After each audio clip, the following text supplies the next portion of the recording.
Hi, I'm Derrick Jensen. This is Resistance Radio on the Progressive Radio Network. My guest today is Dahr Jamail.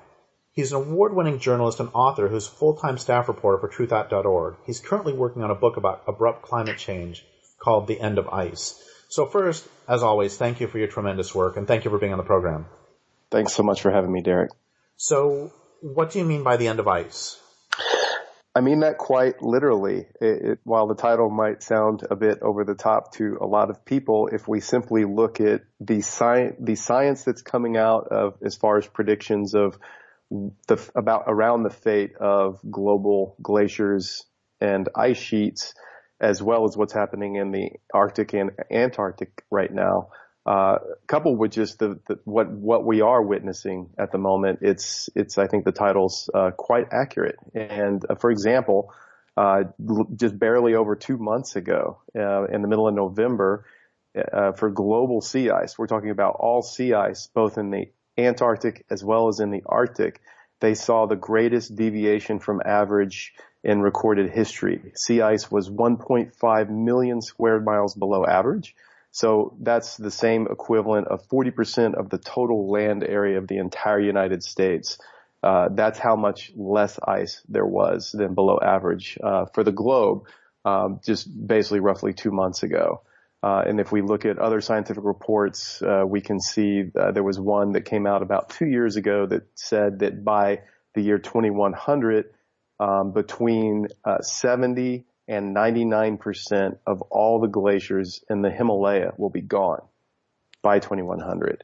Another report that came out roughly a year ago covering British Columbia. So we're talking about all the coastal area from basically where I live in Washington State up to Alaska, and then of course paralleling Alaska even further up towards the Yukon, towards the base of the Yukon. So we're talking about a massive amount of glacier ice and the study showed that between 79 and 90% of that will be gone by 2100. So if you think about, look at Kluane National Park, look at the coastal systems, anyone that's ever been up in those areas, you get an idea that we are talking about basically the brunt of land ice, the vast majority of all land ice on the planet being gone by 2100. And these are already studies that are now a year and 2 years old, and everything keeps ramping up. So the book is about abrupt climate change, ice being one of the key indicators where it's the most visible to see how fast this is happening. But I'm also looking into ocean acidification, oceanic warming, what's happening to trees, and of course wildlife, and then ultimately humans. So you talked a bit there about glaciers. Can you talk specifically about I guess can you do three little sub introductions of Arctic ice, Greenland ice, and Antarctic ice, and what's happening to them? Sure. I'm going to actually start with Greenland. Greenland has, as most people following climate change have been aware of now for several years, Greenland has consistently been seeing unprecedented warming. Within the last couple of years, we had 1 month where literally 99% of the surface of Greenland was melting simultaneously, and scientists up there studying it, once they got their jaws up off the ground, had just been shaking their heads and using words like unprecedented and record-setting. I mean, that's now common lexicon now for what's happening in Greenland. If the entire Greenland ice sheet were to go, we're talking about tens of feet being added to global sea level rise, and it is in the process of going. Now, in the entirety, that's going to take a long, long time. But that said, there's enough melting already happening that things like the Atlantic Meridional circulation current, or ocean circulation rather, the AMOC, another study came out that showed, factoring in with increasing CO2 levels in the atmosphere, as well as the dramatic melting of the Greenland ice sheet, dumping so much cold, fresh water into the North Atlantic, that those things are combining to dramatically slow the AMOC to the point where they're even predicting a collapse possible within 300 years, which of course brings total catastrophic shifts to global weather patterns, not even to talk about the direct ramifications of what that means to North America and northwestern Europe, essentially being put back into an abrupt ice age. So we are talking about some apocalyptic scenarios playing out based even just on what's happening in Greenland alone and its impacts to that part of the hemisphere. And then if we move to the Arctic, like I just said, we're seeing record levels of sea ice melting, record low levels of sea ice extent. The Navy came out with a study that was published about 4 years ago now, and they actually predicted 2016 plus or minus 3 years as being their prediction of when the Arctic would no longer have sea ice.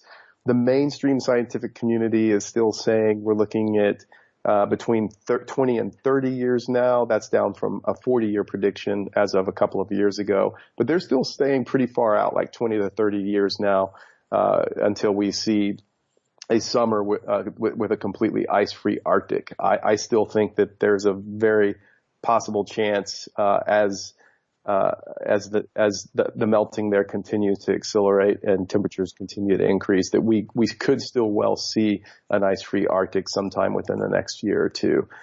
So that's the Arctic. And of course, the ramifications for that ecologically, we're seeing massive species migrations, invasive species coming up into the Arctic that could never survive there before as temperatures increase both in the atmosphere and underwater. And then, of course, species extinctions, coming right up against extinction. The iconic polar bear, of course, its days are numbered.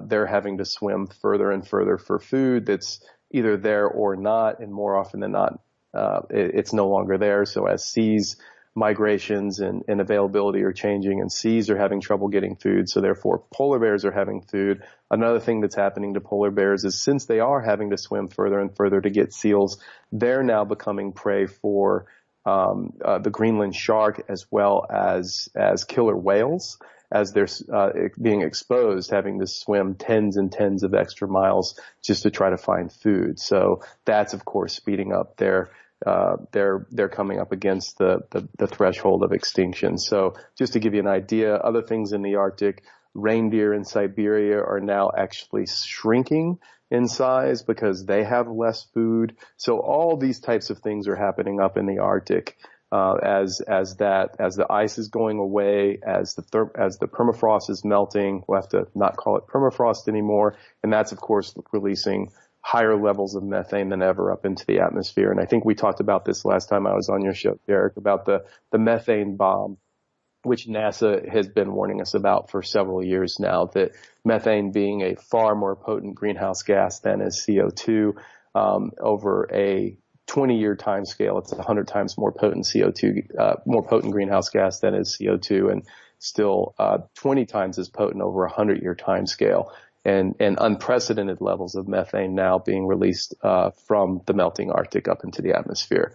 And then, quickly down to the Antarctic, there's these massive ice sheets like the Larsen C ice shelf, which are essentially coming undone. NASA recently released a photograph that revealed a 300-foot wide massive rift. I think in places it was nearly a mile deep, 300 feet wide, where literally a giant chunk of the Larsen C is about to release.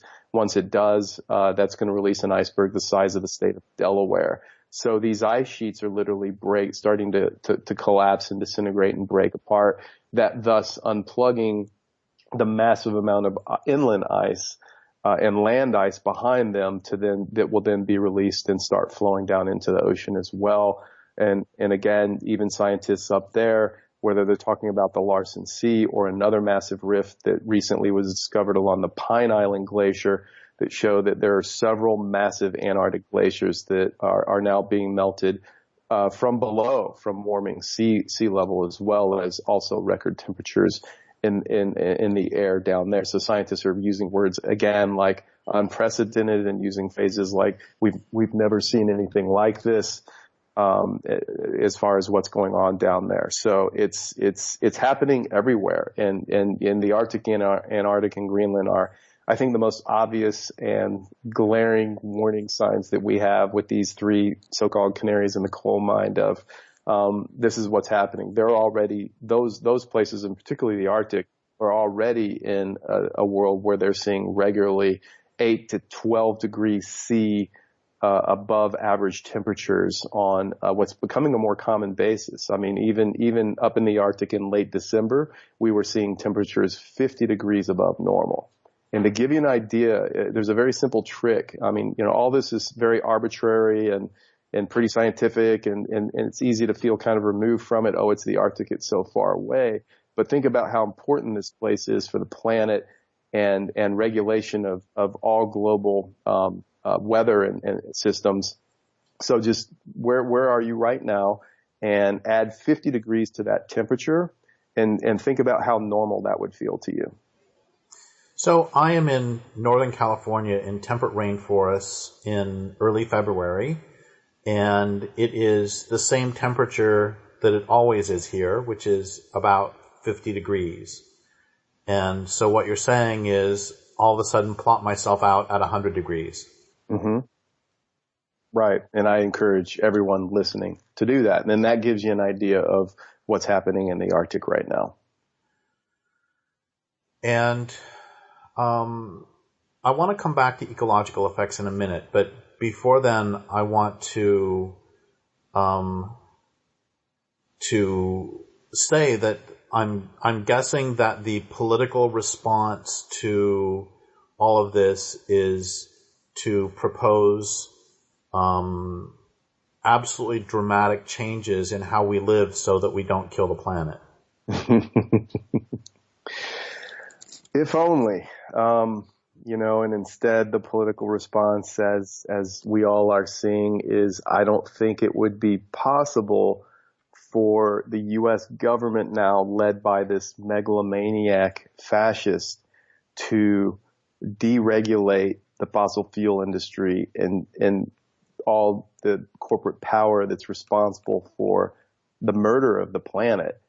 They couldn't possibly deregulate it and charge full steam ahead any faster than they are by Pruitt now being the head of the EPA, by former Exxon CEO Rex Tillerson, literally today as we speak, is officially confirmed as Secretary of State.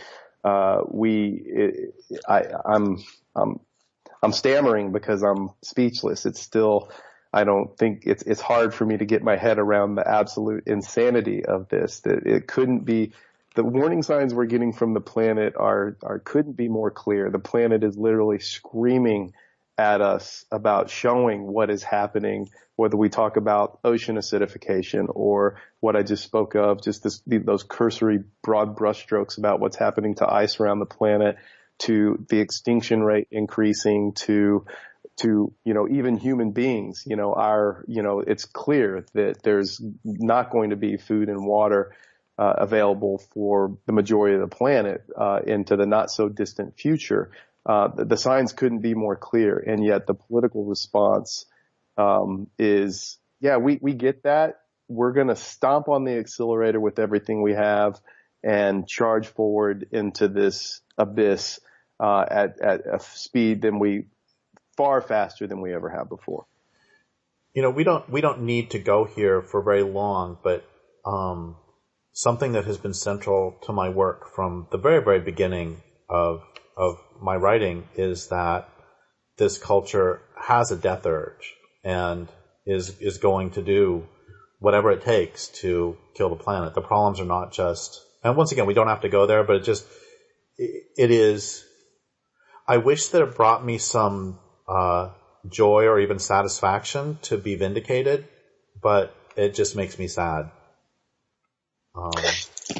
It really is. I mean, to me, it's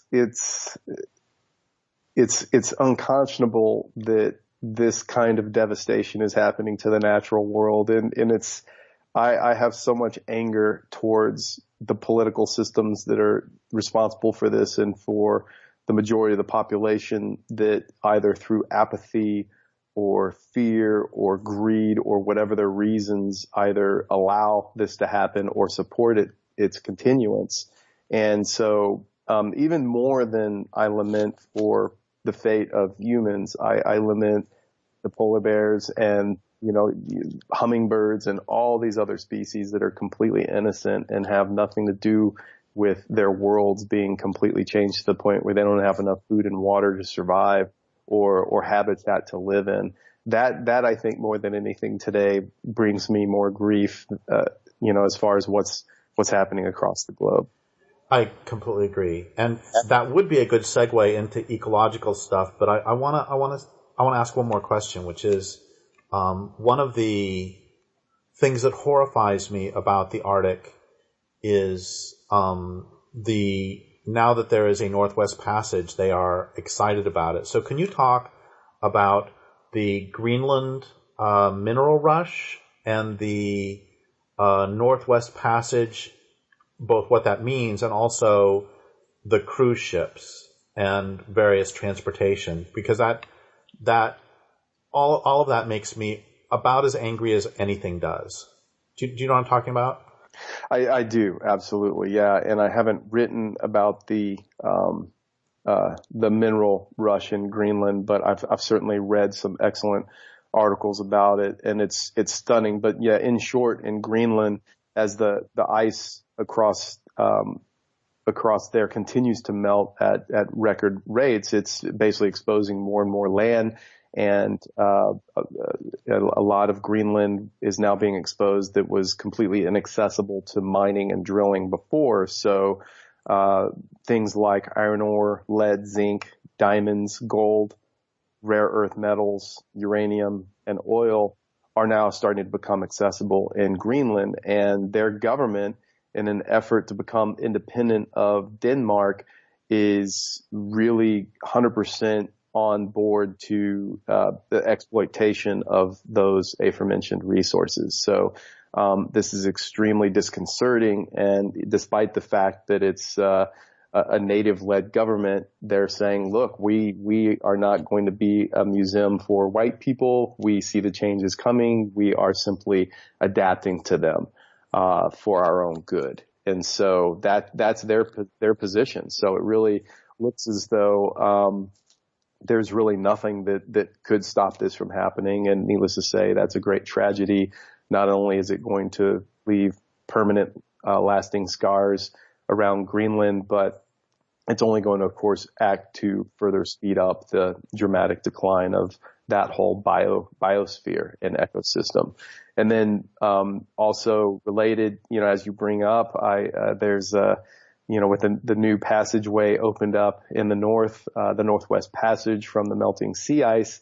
I did a story at the end of last summer, actually it was in September, about how a cruise ship company, Los Angeles-based Crystal Cruises, they ran through their first cruise ship this past summer through the Northwest Passage. And this, hopefully people listening haven't eaten very recently. It really truly is sickening. But it's an 820 foot long cruise ship called the Crystal Serenity that sailed from Seward, Alaska, up around the west coast of Alaska, and then all across the Northwest Passage, and then back down and landing in New York. So it was a rather long cruise. It was a 13-deck cruise ship with 535 staterooms, multiple swimming pools, a golf driving range, a putting green, a casino, spa, fitness center, hair salon, movie theater, and 24-hour room service. It carried 1,700 passengers and crew, and the lowest room you could get on that cruise ship started at $22,000 per person. So it's a 1% cruise company. The company's already selling rooms for another cruise for next summer. This one I did believe sell out. It did sell out when it went across this past summer, and it took them a month. It was a little over a 30-day cruise, and they had even some penthouse rooms there with their own private veranda that went for $120,000 per person. In those rooms, for anyone listening that might be keen to try to go next year, it's 1,000 square foot room with its own living room, dining area, flat screen TVs in every part of the room, and a personal butler service. So as the Arctic is melting and species up there dying off and heading towards extinction, the super rich can go through in their very, very fancy cruise ship and get a first-hand view of this demise. Maybe they got to see some polar bears drown. Well, odds are, or at least watch them as they're being attacked by the killer whales and Greenland sharks when they're foraging around trying to find food that's not there. Maybe they got some videos and they put them on YouTube.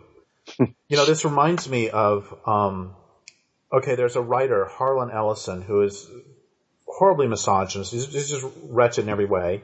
And he wrote a short story that became a movie. The movie was terrible, called A Boy and His Dog, 1970s movie. It's post-apocalyptic. And the reason I bring it up is because there was one line early in the movie that is, even though he's just horrible in every way, this is, I think, the best line I've ever heard to describe this culture's attitude toward the natural world. In this post-apocalyptic world, women are very scarce, and when a woman is found, she's usually raped to death in this story. And he comes across the body of a woman who had just been killed, the main character does, and he says, "Oh, this is terrible. This is such a shame. They shouldn't have killed her. She still had a couple uses left in her." And for me, ever since seeing that movie when I was a teenager, that has encapsulated this culture's attitude toward the natural world. That the real pity, the real sorrow of the world dying will be that we weren't able to make that much more money first. We weren't able to take one more cruise before it all went down. Well, and that's the mindset. I mean, that really encapsulates what we were talking about earlier as far as, okay, the planet's on the way out. We need to make as much money as quickly as possible right now, no matter what the cost. And that's what we are literally seeing enacted now with this Trump administration. And it's sickening. And I think it's also, something to kind of give us all pause and take a deep breath and brace ourselves for what is to come, because it also reminds me, and I've written this in several of my climate dispatches, the saying that I got from Iraqis in the early days of the occupation when I went in there and started reporting in 2003, and Iraqis saw their country burning and they saw what was happening. And it was right before the mass slaughters really began to become a common thing there, carried out at the hands of the U.S. military. And then, of course, with the U.S. orchestrating divide and conquer and turning Iraqis against themselves and funding each side and arming each side, et cetera. And Iraqis saw this coming, and they had this saying, it was today is better than tomorrow. And they knew that things were only going to continue to get worse on a daily basis. And sure enough, 2017, look at Iraq today compared to when Saddam Hussein was in power and before the U.S. decided to come in and do what they were going to do. And I think the same can be said for essentially all aspects of the planet today, whether we talk about it politically or climatologically or for species, that certainly today is better than tomorrow. And I think that, we're all, buckle up. I mean, we're in for the ride. And, as far as with climate disruption, I mean, it's not, how can we mitigate this? How can we change it? But we are in a position now. And I think I said this, long before Trump got elected, but now, of course, it's more true than ever. And it's not, we're going to change anything. We're not going to stop it. We're really not even going to slow it down, but it's more like brace for impact. So can you talk about, I want to come to ecological effects in the Arctic and Antarctic in a moment, but I've never actually thought much about ecological effects of glaciers. Are you talking about that in your book? And if so, can you talk a little bit about what this means ecologically to the regions that are currently or historically glaciated that will no longer have them? What will that do to the biomes who are there? That's a very good point, and it is something that most people don't think about. And I didn't really think about it much until I started interviewing a lot of glaciologists and physical scientists and folks like this for one of the chapters I'm doing that's on specifically about what's happening to glaciers. And the most obvious way that I think people can see this, when a glacier melts, what does that mean for the ecology and the biosphere of that area, is water runoff. So, for example, if there's less glacier there and it's going away and there's less water available every spring and summer when that glacier melts, then everything dependent on that water is going to have a lot more difficult time to survive. So that includes all the plant species right around the toe of the glacier, as well as downstream from those rivers, as well as lakes below those, tens or hundreds of miles away that also depend on that meltwater.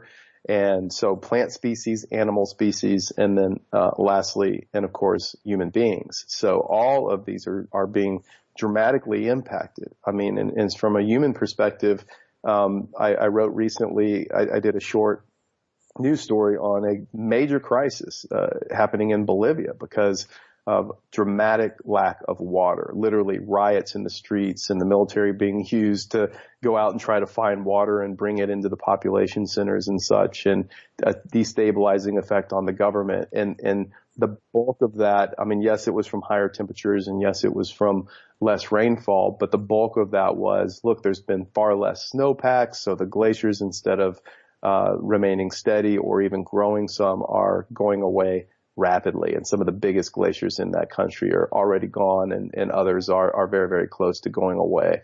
So that is one very obvious way that, a receding glacier, a melting glacier, and certainly one that goes away entirely, everything that's dependent upon that as a water source is going to go away with it. It seems that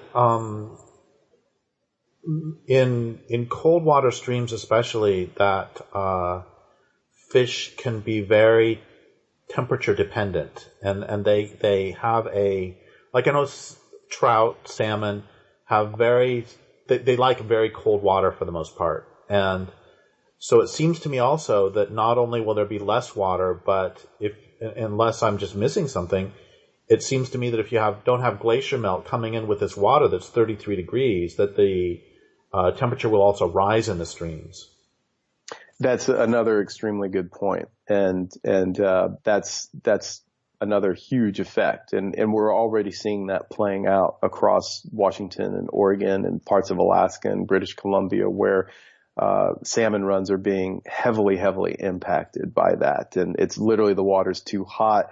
And some of that, of course, has been, when atmospheric temperatures go way up, that's going to have a similar effect. But certainly then less glacier water coming into those streams is going to have that impact also. And then, of course, you're changing the temperature of the water, you're changing the chemistry of the water, and then everything downstream, all the not just salmon, but all the other different types of fish, and then the nutrients that those rivers then are capable of dumping into the oceans, that is going to be impacted. So it runs all the way down into even affecting life in the oceans when these glaciers go away. So that's a very important point. So let's go to the Arctic or Antarctic for ecological effects. And I'm going to tell a quick story, and then I'm going to throw out something that I don't know the answer to. And the quick story is that just has to do with the complexity of oceans. And when I was working on the myth of human supremacy, I looked up some stuff about squid and sperm whales. And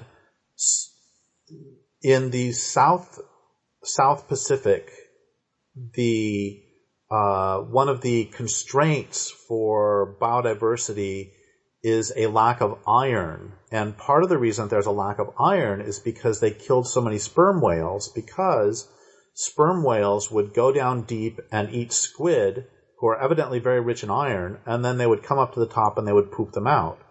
And when the whalers killed off so many of the sperm whales, that pump for iron was harmed, greatly harmed. And that then had cascading effects. So my point is just that it's that natural communities like that, what people call ecosystems, are very, very complex. Okay, so now what I'm going to throw out is, what about the effects of this sort of ice melt on the base, what they call the base of the food chain, like phytoplankton, krill? Do we have any idea what that will do? I mean, let's forget for a second the invasive species and all that. What will that do to the base of the food chain? Do we have any idea? Will it help harm it? Will it help it? What will it do? Do you know? It's certainly impacting it. So it kind of like I would kind of dovetail my answer into what we were just speaking of, where when there's less glacial melt and the temperatures of the rivers increases, and then as those dump into the oceans, that increases on top of already dramatically increasing ocean temperatures. That's having dramatic impact on that. So, for example, one of the things that I'm writing about is how it was called the Pacific Ocean Blob, and I know you're aware of it, Derrick, but and probably a lot of listeners are as well, that with these dramatically increased ocean temperatures, there's been this huge area of the Pacific off the coast of Alaska, running all the way down to off the coast of Northern California and everything in between of higher temperatures. And so this is causing these algal blooms that are becoming toxic, and everything eating them is becoming toxic and dying. So it's killing off a lot of the food supply. And so one of the effects of this up in Alaska is there is a pencil fish, a forage fish, a bottom-feeding forage fish up there that became basically saturated with a lot of this toxic algae, and then everything that eats that fish, all of those toxins accumulate and start going up the food chain. And so this is why, for example, we saw these massive seabirds all through last year, off and on through last year across much of Alaska, these massive seabird die-offs.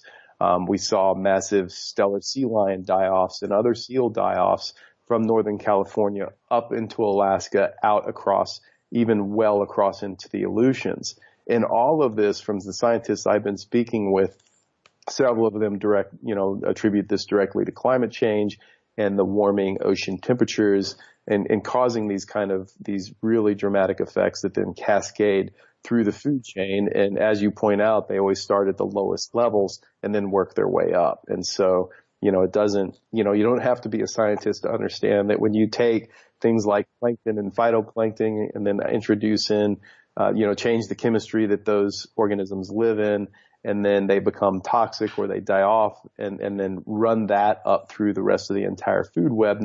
Generally 90% of it relies upon those things, if not closer to 100%, then, it's very clear to see what's going to happen is we're going to have massive unprecedented die-offs. And this is why, there are scientific studies that have come out that talk about, the possibility of all life in the oceans, or at least the vast majority of it being gone by 2100 at the latest. I mean, there are studies coming out addressing that. One fact that's now even become mainstream, I know National Geographic has reported on this, as have other sources, the leading coral scientists on the planet all agree that without dramatic, immediate global mitigation efforts, which of course we're not going to see, but without something that dramatic, that you'll be hard pressed to find any surviving coral anywhere on the planet by 2050.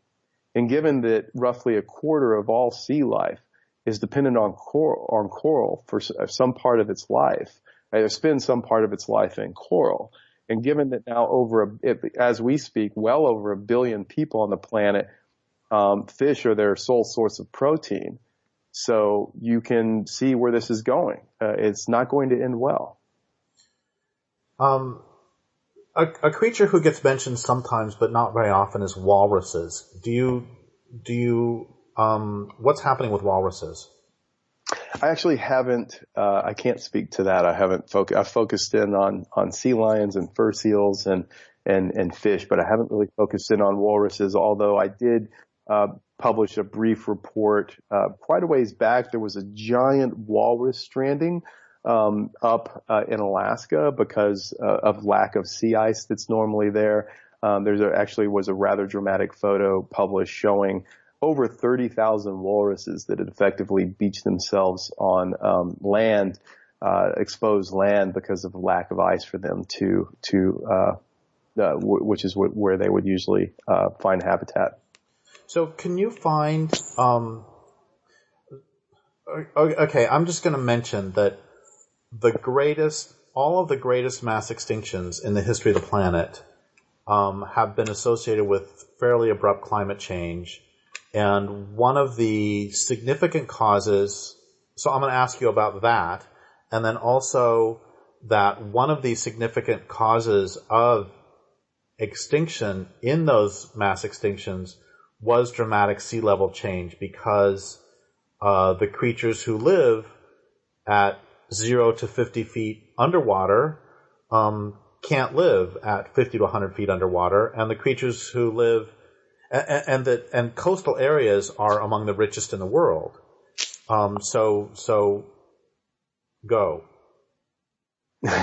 Well, as far as previous mass extinction events, I think, I'm going to talk about the biggest one, and because I also think it's the one that what's happening now we have the most in common with as far as the things that set it in motion. So the Permian mass extinction event occurred 250 million years ago and wiped out 90% of all life on Earth.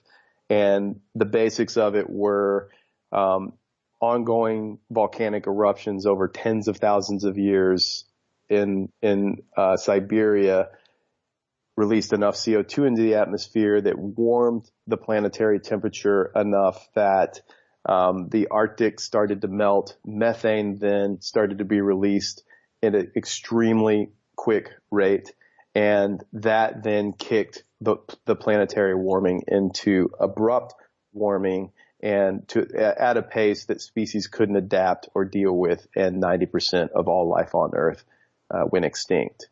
And I would argue that what we are doing now is we are introducing more CO2 at a much, much faster rate than was released during that mass extinction. And we are already seeing the effects of the methane starting to be released from the Arctic at ever quickening levels. We are already in officially the sixth mass extinction event, according to scientists.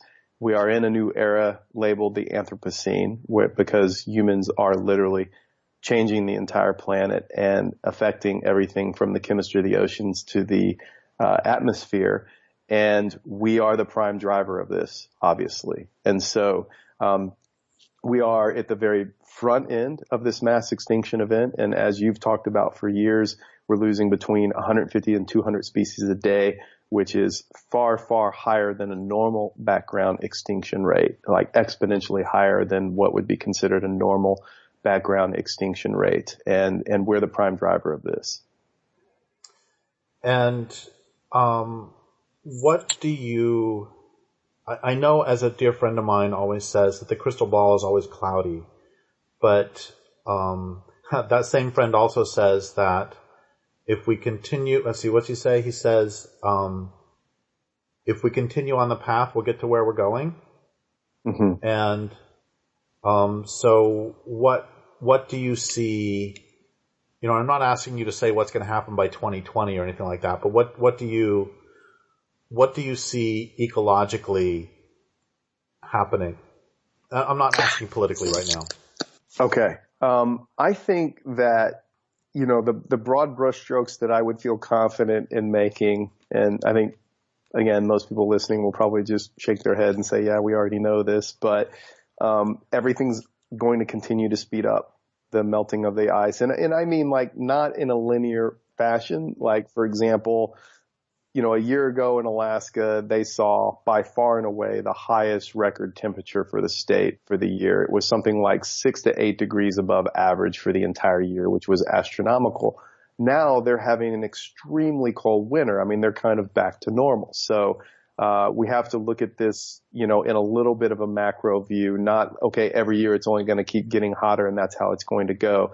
It's going to be up and down, but the overall general trajectory is things are only going to continue to increase rapidly looking through the lens of a geologic timescale and not human, although most of what we're talking about we can witness on a human time scale, which is also unprecedented. So global temperatures only going to increase because global CO2 content is only continuing to increase. There's nothing to indicate that that's going to slow down whatsoever, and not just in this country, but if we talk about China and India and the top three main polluters, which are us and those two, they're only going to continue to increase on an annual basis for the short to mid term.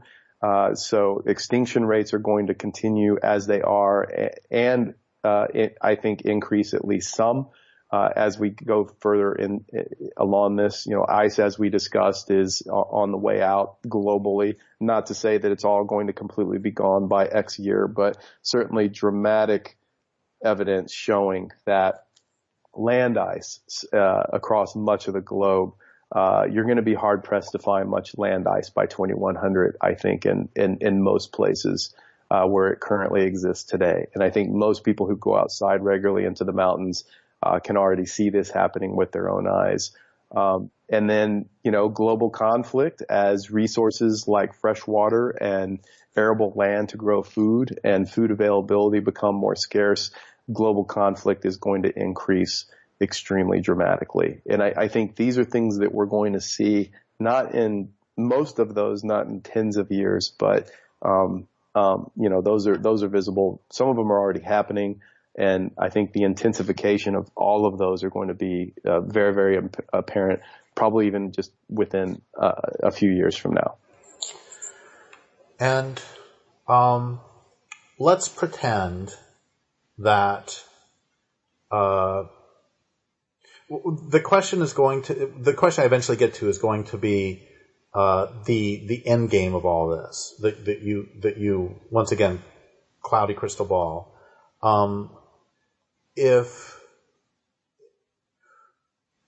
At this rate, humans will go extinct. Obviously, at this rate, what do you think? Okay, here's what I'm trying to ask. Give me your most realistic case scenario you're making this up, but for 500 years from now, your most realistic case and your best case scenarios. And I'm not even going to ask your worst case scenario because we both know what it is. Mm-hmm. I'll go ahead and say, for me, the worst case scenario, which I think is actually the most likely scenario, is this culture kills everything except for maybe some bacteria around some vents deep in the ocean. This culture is going to kill everything. What would you see? How do you see this longer term playing out? Do you see any vertebrates surviving?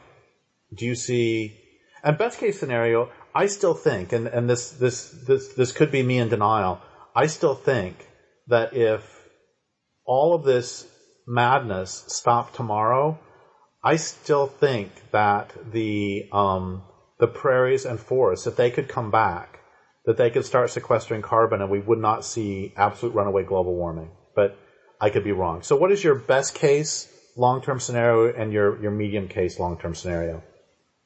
I would say best case would be, for starters, nuclear weapons aren't used, because I wake up every day now with this administration and see that one hasn't been used, and I think, okay, we have another day.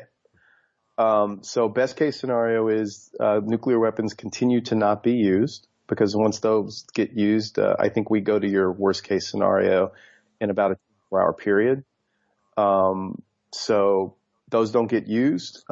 Somehow the system breaks down fast enough without taking out huge amounts of the planet with it. So something like what you described would be allowed to happen. Large areas of the oceans are all of a sudden left alone, and things can start coming back. Large areas of the surface of the planet are left alone so that things can keep coming back, like prairies and forests, and carbon sequestration pulling things back down out of the atmosphere and start to occur, particularly since if the brunt of civilization has collapsed, then there'll be far less CO2 being emitted into the atmosphere, some, but not more than the atmosphere can deal with, as it can deal with a certain amount.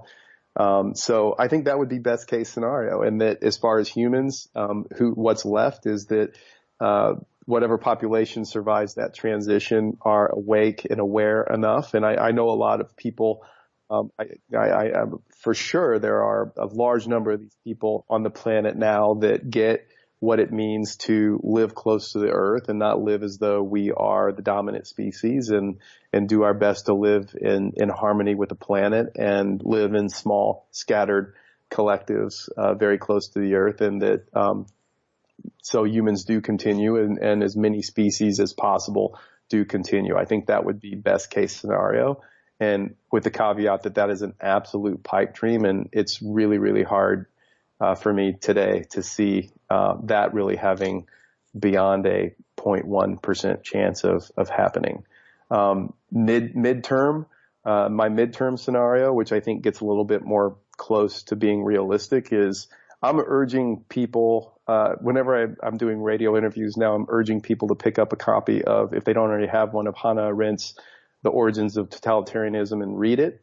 I think she's a phenomenal thinker, and I think anyone that wants to know what's happening politically and where this is taking us and where this is going in the United States needs to read that book. I feel like we are going into an extremely dark time, and the evidence is in front of us in the news on a daily basis right now, and people need to be aware of that fact and brace themselves and start behaving accordingly, because I feel like that is where we are going in the midterm. And I know I just veered completely away from ecologically speaking and went into the political realm, but I definitely wanted to make sure that I mentioned that before our time runs out. Great.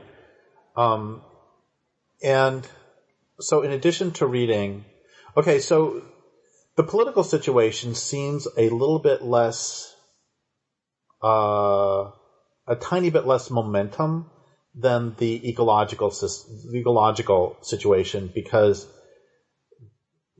there is, and you know that I think that there is tremendous political momentum, but it seems that it's a little bit easier to try to change a political system than it is to stop methane that's already coming out. I could be wrong.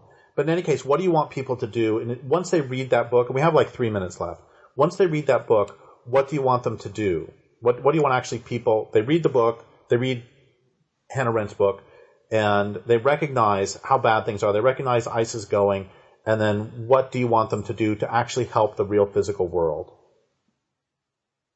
I think encourage other people to read it and to pay very, very close attention and be aware of what is happening and be willing to sustain the gaze of this horror show that's unfolding between us, because only if we have a clear map of reality and what's happening can we behave accordingly.